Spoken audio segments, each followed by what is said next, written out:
All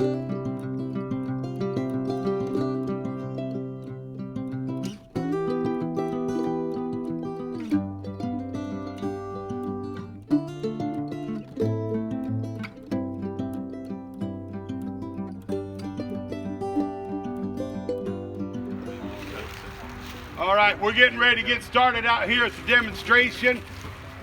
Brian does not speak as loud as I do. You will have to be closer to hear him.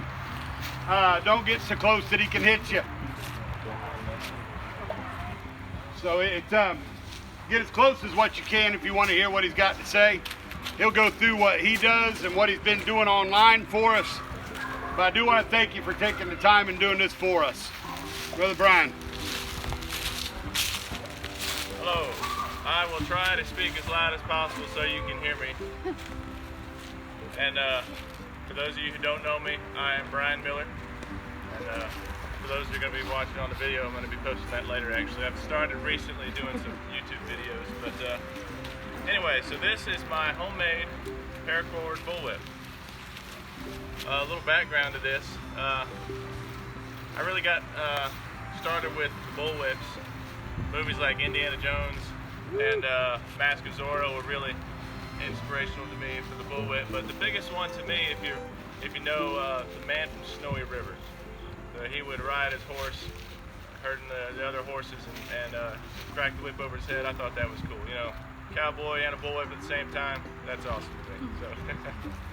So I got my first Bullwhip when I was about 12 years old. I found it in a tack store. It was really cheap leather cowhide bullwhip, cheaply made. It had a little short wooden handle on it. It was hard to use, so I didn't really do much with it at the time.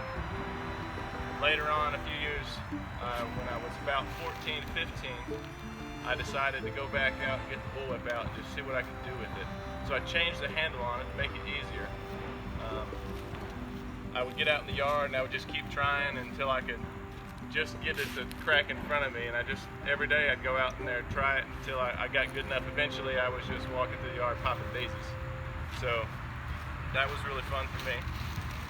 Fast forward a few years from there, I discovered on YouTube how to make a Paracord Bullwhip, and that's when I made this one. To get a really nice Bullwhip, the best ones are made out of kangaroo hide, and those are expensive. So I couldn't go buy one at the time, but this was a really good alternative. This took me about 12 hours to make. It's got several different parts. The middle of it, what they call the core of it, I've got a wooden rod for the handle, and it tapers down, small cord. I used electrical tape at the time. I wouldn't again because it makes it kind of stiff with age, but I used electrical tape to make the core. And what they call is a belly. I took an 8-plat belly, and I did the same thing what you see on the outside here, and platted that down to about close to this point somewhere. And then the top, what is called an overlay, is made out of 12 strands, so it's a 12-plat overlay. And then it's got this blue part here is called the fall, and then this part here is called the cracker. And I've made these parts out of hay twine, so it works out really well and durable. So now let's get to the fun part, and I'll demonstrate a couple ways that you can crack it. So first one, really common one, is called the cattleman's crack. Just a simple, straightforward crack. Another one would be the overhead, which was my favorite one growing up. This is the one that Jim Craig used in the movie, The Man from Snowy River. It'll go right over his head.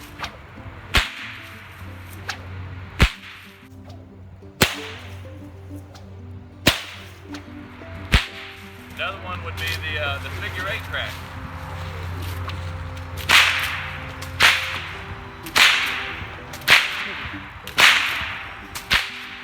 And then you have a fast figure 8 crack.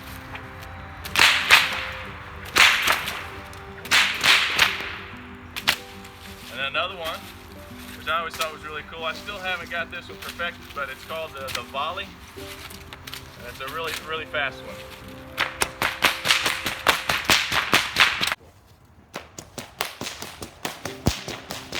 stubbed my arm one time doing that, trying to figure that one out. Had a scar for a couple months. But anyway, I've got some targets set up here. I've got a little piece of spaghetti noodle. We'll do a little targeting.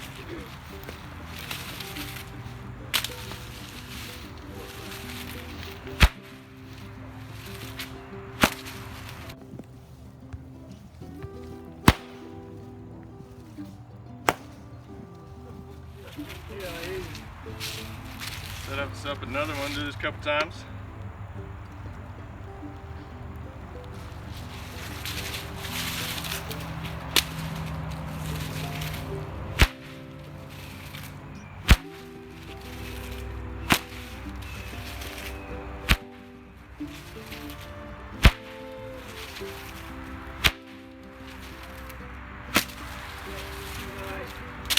So who's gonna step out here and hold one for me? Well, I said you'd hold one another. All right. Stand right here and face that way. Yeah, hang it out over there. No damage is gonna be permanent.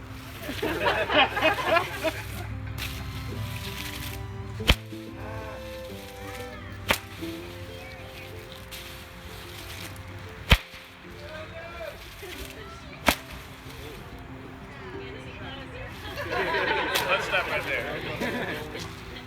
All right, thank you. I did it. I'm gonna see another way. Another way of cracking it is just I like to start with it behind me, and I can just flick it up. It's a really quick way to throw it. So I'm gonna see if this works. I'll try to throw this in front of me.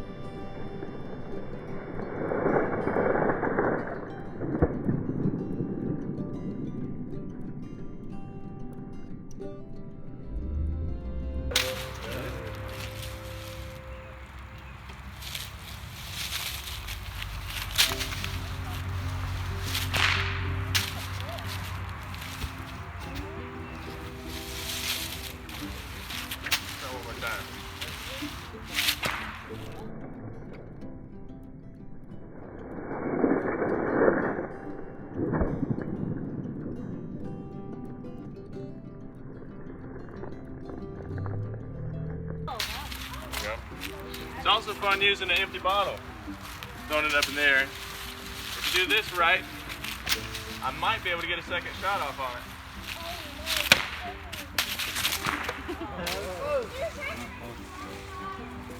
I might try that again.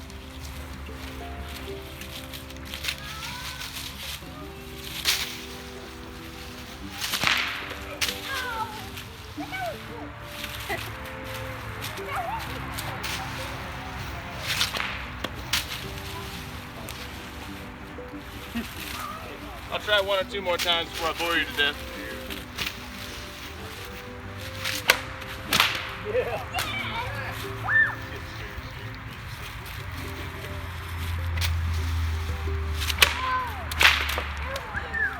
Anyway, can't happen. Let's try just a straight. Try just a straight shot.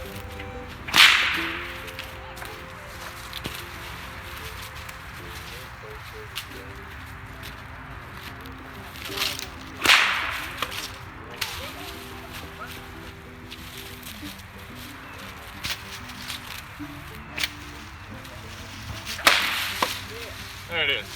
Alright. So, this has been really fun. Probably pretty noisy for the neighbors. I would just, of course, when I started using it, I was back in Alabama. There wasn't close neighbors out in the country, so it gets pretty loud at times. But with a lot of practice, you can get to where you can crack it about wherever you want to.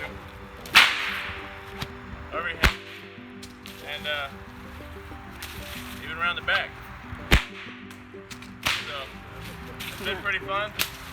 One of my favorite hobbies, and I appreciate you listening. Do you have any questions about it?